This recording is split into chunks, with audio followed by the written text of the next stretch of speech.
The good news then is that the protests seem to have been calmer the night on Sunday night, with about 78 arrests on Sunday night. That was compared to 1,300 people arrested on Friday, for example, 700 on Saturday. So it seems like the calls for calm from Nahel's grandmother, this teenager who was killed last Tuesday, and also from the soccer player Kylian Mbappé, for example, who also called for the rioters to stop this violence, have somehow echoed in those young populations, these low-income neighborhoods, because the rioters are usually between 14 and 18 years old. They usually come from what we call here in France cité, those low-income, working-class neighborhoods in the suburbs of Paris, in the suburbs of Marseille.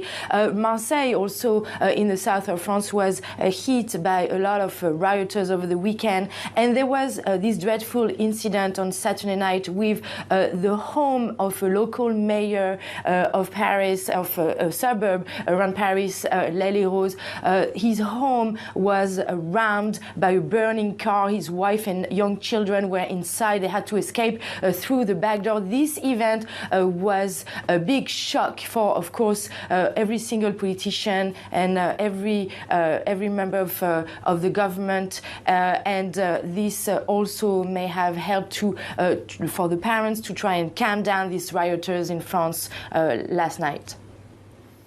What's the reaction from Macron's government been, Caroline? So Macron has held crisis meetings pretty much every day over the past week, including on Sunday night.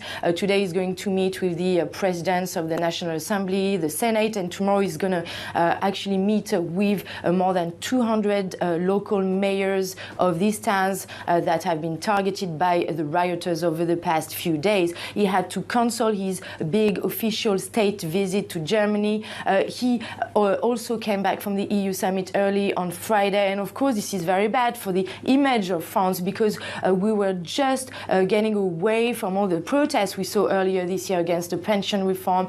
So not very good. Just 3 months after, for example, he cancelled the visit of King Charles to France because of the protests against the pension reform. Now you have these riots. It's also the beginning of the tourist season in France. So all pretty bad for the image of France at the moment.